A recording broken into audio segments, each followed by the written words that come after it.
Chapter 1st, Maths, Class 10th. Today we will study about real numbers. So let's get started. The first topic is natural numbers. Natural numbers are the counting numbers. मतलब वो सारे numbers जो हम counting के लिए use करते हैं वो नेचुरल नंबर्स कहलाते हैं. It is denoted by n. इसको हम किससे डिनोट करते हैं? n से. अच्छा, कभी काउंटिंग के लिए ज़ीरो से तो हमने शुरुआत की नहीं. हमेशा जब अगर किसी ने भी कहा है कि काउंटिंग सुनाइए या आप गिनती सुनाइए तो आप हमेशा कहाँ से शुरू करते हैं? 1 2 3 4 एंड 5. तो नेचुरल नंबर्स आपके 1 से शुरू होते हैं और कहाँ तक होते हैं? इनफाइनाइट तक. तो ये क्या होते हैं? सारे नेचुरल नंबर्स. नेचुरल नंबर्स के सेट को हम n से डिनोट करते हैं. After that we will move to the next topic and that is whole numbers. Whole numbers क्या होते हैं? जब हम नेचुरल नंबर्स को लेते हैं और उसके साथ साथ ज़ीरो को ले लेते हैं, यानी whole numbers are natural numbers including zero. Natural numbers plus zero. Natural numbers को भी ले लें और साथ साथ में ज़ीरो को भी. इसको हम W से डिनोट करते हैं. W, जब हम W का सेट लेते हैं यानी होल नंबर्स लेते हैं तो उसमें हमें 1 2 3 4 यानी कि नेचुरल नंबर्स तो लेना ही लेना है, साथ में ज़ीरो भी लेना है. अब हम बात करते हैं इंटीजर्स की. इंटीजर्स क्या होते हैं? Negative natural numbers. यानी नेचुरल नंबर्स को हम लेंगे माइनस में. ये जैसे हमने लिया -1, -2, -3, -4 और -5. तो हमने क्या किया? नेचुरल नंबर्स को नेगेटिव यानी माइनस में लिया. फिर नेचुरल नंबर को पॉजिटिव यानी कि प्लस में लिया. कहाँ तक? इनफाइनाइट तक. माइनस में इनफाइनाइट तक और प्लस में भी इनफाइनाइट तक. और उसके साथ साथ हम ज़ीरो को भी इंक्लूड कर लेते हैं. तो जो आपके इंटीजर्स होते हैं वो negative natural numbers, positive natural numbers and zero, इन तीनों को मिला के क्या बनते हैं? इंटीजर्स. अब देखिए, क्योंकि हमने नेगेटिव नेचुरल नंबर भी लिए हैं, नेगेटिव नेचुरल नंबर्स भी लिए हैं और पॉजिटिव भी नेचुरल नंबर्स लिए हैं, तो जो आपके पॉजिटिव नेचुरल नंबर्स होते हैं सारे वो कहलाते हैं पॉजिटिव इंटीजर्स. उनको हम क्या बोलते हैं? Positive integers. तो all natural numbers are positive integers. जितने भी नेचुरल नंबर्स होते हैं वो क्या होते हैं? पॉजिटिव इंटीजर्स होते हैं. पॉजिटिव इंटीजर्स को हम z प्लस से दिखाते हैं, क्योंकि हम इंटीजर्स को z से दिखाते हैं इसलिए पॉजिटिव इंटीजर्स को किससे दिखाएंगे? z प्लस से दिखाएंगे. और z प्लस यानी पॉजिटिव इंटीजर्स का जो सेट होता है वो होता है 1 2 3 4 एंड 5. कहाँ तक? इनफाइनाइट तक. Now we will move to the next topic and the next topic is negative integers. What is negative integers? अगर हम नेचुरल नंबर्स को माइनस में ले लेते हैं यानी -1, -2, -3, तो ये सारे क्या होते हैं? Negative integers. In this video we will cover some very important topics which is very helpful in 7, 6, 8, 10, 9, I mean all the classes up to 12th. So please आप इसको बहुत ध्यान से देखिएगा. वीडियो बहुत ही हेल्पफुल होने वाला है आपके लिए. और क्लास 10th का पहला चैप्टर रियल नंबर्स, इसमें पूरी तरह से कवर किया गया. मतलब इसमें कोई एक टॉपिक भी नहीं छूटा है, नॉट अ सिंगल टॉपिक. आपको सारी चीज़ें, सारी इन्फॉर्मेशन मिलेगी. और इस वीडियो में आपको कॉम्पिटिटिव एग्ज़ाम से भी रिलेटेड कुछ अच्छे टॉपिक्स मिल जाएंगे. तो आप बहुत ध्यान से इस वीडियो को देखिएगा, पूरा वीडियो देखिएगा. इसको 2 पार्ट्स में बनाया गया है इस वीडियो को. तो आप फर्स्ट पार्ट में कुछ बेसिक इन्फो यानी बेसिक इन्फॉर्मेशन पाएंगे और सेकंड पार्ट अब जब देखेंगे तो उसमें आपको रियल नंबर से रिलेटेड कुछ न्यूमेरिकल प्रॉब्लम्स और कुछ और कॉन्सेप्ट्स भी बताए गए हैं. तो इसके बाद हम बात करते हैं इवन नंबर्स की. तो even numbers are those numbers which are divisible by 2. वो सारे नंबर्स जो 2 से डिवाइड हो जाते हैं उनको हम इवन नंबर्स कहते हैं. या यूँ कह लें, जिन नंबर्स के लास्ट में या तो 2 हो, बिल्कुल लास्ट में यानी यूनिट डिजिट पे, या 4 हो, या 6 हो, 8 हो, या फिर 0 हो. लास्ट में क्या हो? 0 हो. ये सारे नंबर्स क्या कहलाते हैं? Even numbers. After that we will move to the next topic and the next topic is odd numbers. Odd numbers कौन से नंबर्स होते हैं? The numbers so the odd numbers are the number which are not divisible by 2। ऐसे numbers जो 2 से divide ना हो उनको हम ऑड नंबर्स कहते हैं। पहचानेंगे कैसे? इनके लास्ट डिजिट पे, यानी कि जिसको हम वंस प्लेस कहते हैं, यानी वंस प्लेस की डिजिट पे या तो 1 होगा, 3, 5, 7 या फिर 9।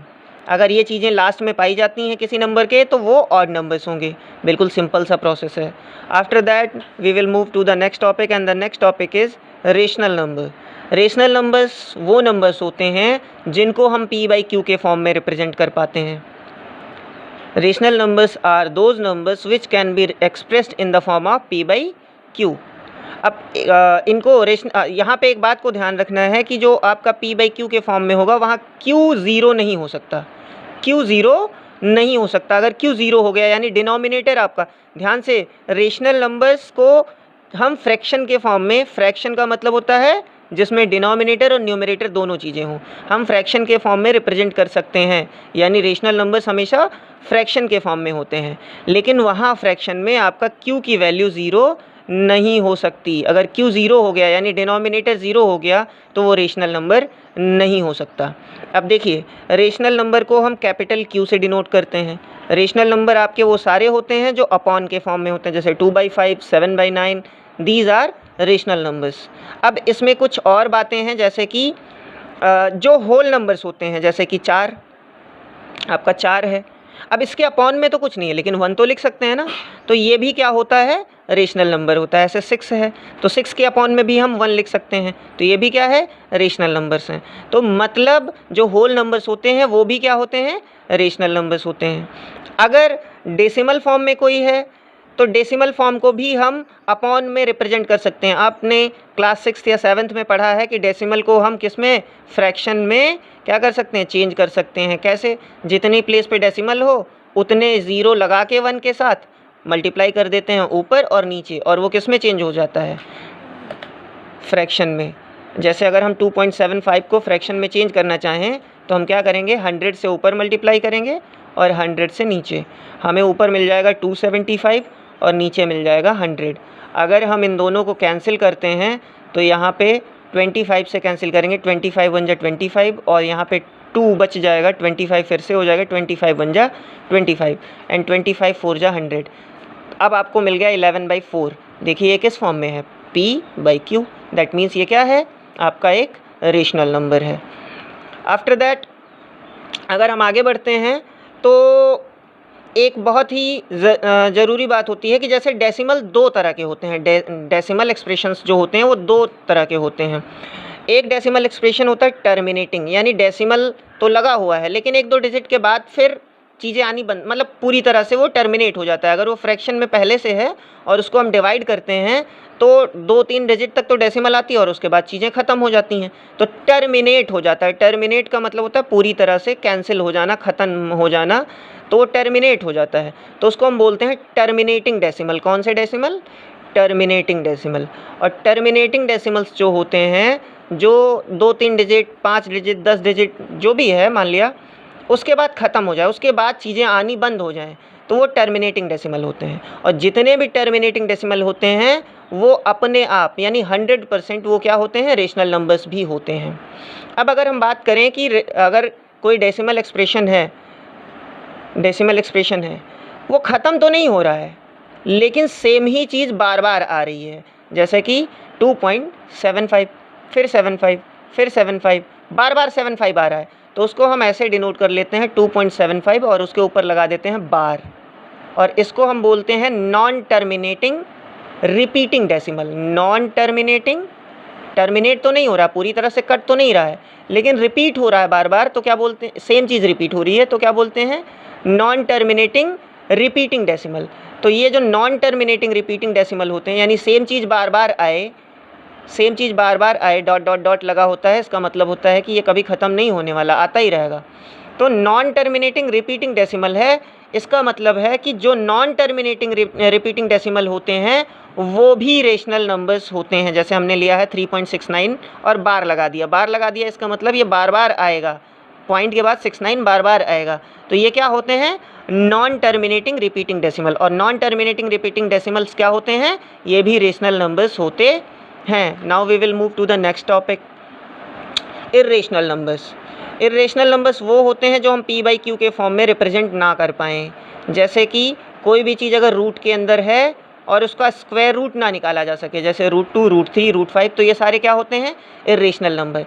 लेकिन अगर यहीं पे हम √4 ले लेते तो इसका स्क्वायर रूट हो जाता 2, तो ये इर्रेशनल नंबर नहीं होगा। इस बात का ध्यान रखना है कि अगर कोई चीज़ रूट के अंदर है और उसका स्क्वायर रूट निकल सकता है तो वो क्या होगा? रेशनल नंबर होगा, वो इर्रेशनल नहीं होगा। ठीक है। अब अगर हम बात करें पाई, क्योंकि पाई की वैल्यू वैसे तो आपको पता है 22/7 आपने सुना हुआ है, बट एग्जैक्ट वैल्यू ये नहीं होती। वैसे आपने पाई की वैल्यू पढ़ी है 3.14, आगे भी चीज़ें आती रहती हैं, वो भी एग्जैक्ट वैल्यू पाई की नहीं है। कुछ जगहों पे पाई की वैल्यू आपने पढ़ी है 3.14, आपने पढ़ा होगा 3.141 5 3 2 6 कि ये पाई की एग्जैक्ट वैल्यू होती है। बट अगर सही मायनों में देखा जाए तो पाई की एग्जैक्ट वैल्यू ये भी नहीं होती है। पाई की एग्जैक्ट वैल्यू को याद रखने का एक तरीका होता है, may I have a large cup of coffee, may I have a large cup of coffee. अब अगर हम देखें इसमें तो मे में 3 डिजिट्स हैं, तो 3 ले लेते हैं, पॉइंट लगा देते हैं। फिर आई में 1 डिजिट है 1, फिर हैव में 4 डिजिट है तो 4 डिजिट का मतलब वर्ड लेटर्स। फिर ए में 1 है, लार्ज में 5 है, कप में 3 है, ऑफ 2 और कॉफ़ी 6। तो ये एग्जैक्ट वैल्यू आपकी पाई की मानी जाती है, बट ये भी एग्जैक्ट वैल्यू है नहीं लिटरल बेसिस पे। तो अगर हम बात करें तो पाई भी क्या होता है? एक इर्रेशनल नंबर होता है, जो आपको हमेशा के लिए याद रखना है। अब हम मेन मुद्दे पे आते हैं। एक और इर्रेशनल नंबर होता है, जैसे ये इर्रेशनल था, ये इर्रेशनल थी, ये इर्रेशनल था और ये भी इर्रेशनल था। वैसे ही एक और इर्रेशनल नंबर होता है जिसको हम बोलते हैं डेसिमल फॉर्म में कोई चीज़ अगर दी गई हो और साथ साथ में वो टर्मिनेट ना हो, यानी आती ही रहें चीज़ें, जैसे 2 5 3 6 3 2, टर्मिनेट ना हो यानी बार बार आए डॉट डॉट डॉट डॉट, और साथ साथ में सेम चीज़ रिपीट भी ना हो। ये आपको बहुत ही याद रखने वाली चीज़ है कि टर्मिनेट भी ना हो और रिपीट भी ना हो। तो इसको हम बोलते हैं non terminating non repeating. Non terminating और मतलब टर्मिनेट नहीं हो रहा है, आता ही जा रहा है, और नॉन रिपीटिंग यानी रिपीट भी नहीं हो रही है। सेम चीज़ अगर रिपीट होती तो वो क्या हो जाता? नॉन टर्मिनेटिंग रिपीटिंग हो जाता। और नॉन टर्मिनेटिंग रिपीटिंग जो होती है उसमें बार लग जाता है, और बार लग जाता है तो वो रेशनल नंबर होता है, क्योंकि उसको हम फ्रैक्शन में चेंज कर सकते हैं, लेकिन इसको हम फ्रैक्शन में चेंज नहीं कर सकते हैं। तो ये क्या होगा? Non terminating non repeating. अब हम बात करते हैं प्राइम नंबर्स की। प्राइम नंबर्स वो नंबर होते हैं विच can be divisible by 1 and itself, जो खुद से और खुदा से कट जाए। खुदा का मतलब खुदा एक होता है, यानी एक से कटे और खुद से कटे, वो नंबर्स होते हैं प्राइम नंबर्स। जैसे कि 2 3 5 और 7 numbers which are divisible by 1 and itself are known as prime numbers. Example आपका है 2 3 5 7 डॉट डॉट डॉट, ऐसे ही आते रहते हैं। एक नोट आप याद रखिएगा कि कई बार क्वेश्चन पूछा जाता है ये आपके एग्ज़ाम में कि एक ऐसा नंबर बताइए जो प्राइम भी हो और इवन भी हो। तो the only prime and even number is 2। 2 is the only prime and even number, जो प्राइम भी है और इवन भी है। तो ये भी आपको याद रखने वाली बात है। अब हम बात करते हैं कंपोजिट नंबर्स की। कंपोजिट नंबर्स कौन से होते हैं? Numbers which have more than 2 factors. ऐसे नंबर जिनके 2 से ज़्यादा फैक्टर हों। जैसे 4 हम ले लेते हैं, तो 4 का एक फैक्टर है 2, यानी वो 2 से डिविजिबल है। एक फैक्टर है 1, 1 से भी डिविजिबल है। एक फैक्टर है खुद 4, तो इसके 3 फैक्टर हो गए, 2 से ज़्यादा फैक्टर्स हो गए। तो मतलब ये क्या हो गया? Composite numbers. यानी कि ऐसे नंबर्स जिसके फैक्टर्स 2 से ज़्यादा हों उनको हम कंपोजिट नंबर्स कहते हैं। अब हम बात करते हैं रियल नंबर्स की। रियल नंबर्स क्या होते हैं? रेशनल नंबर, इर्रेशनल नंबर और साथ को अगर हम साथ साथ ले लें, rational number plus irrational number, यानी रेशनल नंबर्स भी आते हैं इसमें और इर्रेशनल भी आते हैं। तो मतलब रेशनल और इर्रेशनल नंबर्स का जो कलेक्शन होता है उसको हम बोलते हैं रियल नंबर्स, यानी रियल में रेशनल और इर्रेशनल दोनों आ जाते हैं। अब हम बात करते हैं फैक्टर्स। किसी नंबर का फैक्टर क्या होता है। जैसे हमने ले लिया एक नंबर 63, लेट अ नंबर 63। अब अगर हम 63 के फैक्टर्स करते हैं, 63 को कैंसिल करना शुरू करते हैं, तो ये पहले तो 3 से कैंसिल हो जाएगा, 3 2 जा 6, 3 1 जा 3, फिर 3 से करें 3 7 जा 21, फिर 7 से करें तो 7 1 जा 7। इसका मतलब है कि ये 63 पहली बात तो 1 से कट जा रहा है, यानी इसका एक फैक्टर 1 हो गया। फिर 3 से भी कट रहा है तो 3 हो गया दूसरा फैक्टर। अगर हम 7 से देखें तो ये 7 से भी कट जाएगा, यानी इसका एक फैक्टर 7 है। अगर हम 3 और 3 को साथ में ले लें तो 3 3 जा 9 से भी ये कट जाएगा, 9 7 जा 63। अगर हम एक 3 और एक 7 को साथ में ले लें तो ये 21, 3 7 जा 21 से कट जाएगा। और अगर हम एक 7 और एक 3 को साथ ले लें तो ये 7 3 जा 21 से कट जाएगा। और अगर हम इन सब को साथ में ले लें 3 7 जा 21, 3 जा 63, तो ये 63 से भी कट जाएगा। तो ये सारे क्या हो गए, फैक्टर्स हो गए। अब एक और इम्पॉर्टेंट चीज़ है प्राइम फैक्टर्स। प्राइम फैक्टर्स क्या होते हैं, किसी भी चीज़ का अगर हम फैक्टर करें तो जितनी चीज़ों से वो कटा हुआ हो, अगर कोई चीज़ बार बार आई हो तो उसको एक ही बार लेना है। तो जिन जिन चीज़ों से वो कटा हुआ हो, जिन प्राइम नंबर से वो कटा हुआ हो, प्राइम नंबर से, वो सारे उसके प्राइम फैक्टर्स होते हैं। तो यहाँ पे केवल 2 प्राइम फैक्टर्स इसके हैं, 3 और 7। ये केवल 3 से कटा है या फिर 7 से, तो ये क्या कहलाते हैं, प्राइम फैक्टर्स। अब हम बात करते हैं कॉमन फैक्टर्स की। अगर कोई दो, कॉमन का मतलब होता है दोनों में, कॉमन का मतलब होता है दोनों में पाया जाए। तो कॉमन फैक्टर्स, अगर हम बात करें कॉमन फैक्टर्स की, तो जैसे अगर हम कोई 2 नंबर लें और उनको हम उनके फैक्टर्स करें, जैसे हमने 63 के फैक्टर किए और फिर 42 के फैक्टर किए, तो ऐसी चीज़ें जो दोनों को डिवाइड कर रही हैं वो कॉमन फैक्टर्स हैं। जैसे कि 63 1 से भी डिवाइड हो रहा है और 42 तो ऑब्वियसली 1 से होगा। मतलब कि दुनिया का कोई भी नंबर ऐसा नहीं है जो 1 से डिवाइड ना हो सके। तो मतलब 1 से तो सब होने ही होते हैं और खुद से भी सारे होते ही होते हैं। तो 1 से डिवाइड ये भी हुआ है और 1 से डिवाइड ये भी हुआ है। तो इसके कॉमन फैक्टर्स क्या हैं, कॉमन फैक्टर क्या है, पहला 1 है, फिर ये भी 3 से डिवाइड हुआ, ये भी 3 से डिवाइड हुआ, तो यानी एक और कॉमन फैक्टर क्या हो गया, 3। ये भी 7 से हुआ, ये भी 7 से हुआ है, तो मतलब इसका एक और कॉमन फैक्टर क्या हुआ, 7। अगर हम इन दोनों को साथ ले लें, 7 3 जा 21 से ये भी डिवाइड हो जाएगा और 7 3 जा 21 से ये भी हो जाएगा, तो मतलब इसका एक और कॉमन फैक्टर हो गया 21।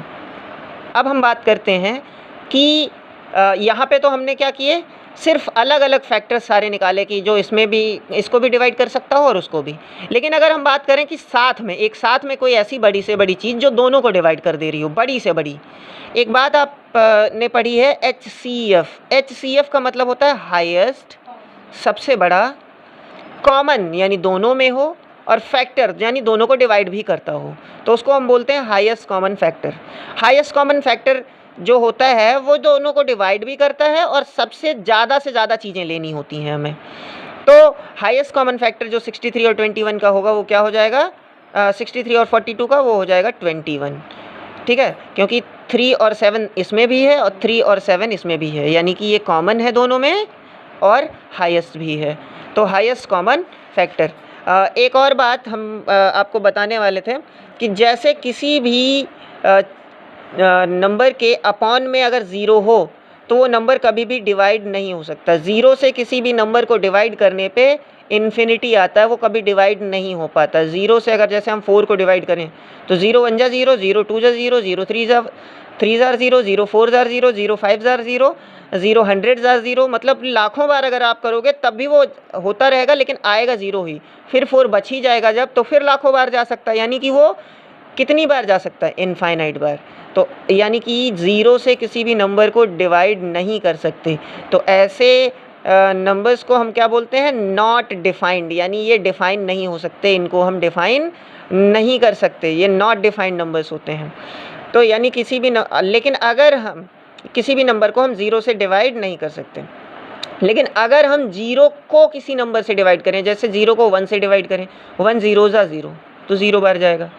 2 से डिवाइड करें अगर 0 को तो 2 0 जा 0 तो 0 बार जाएगा।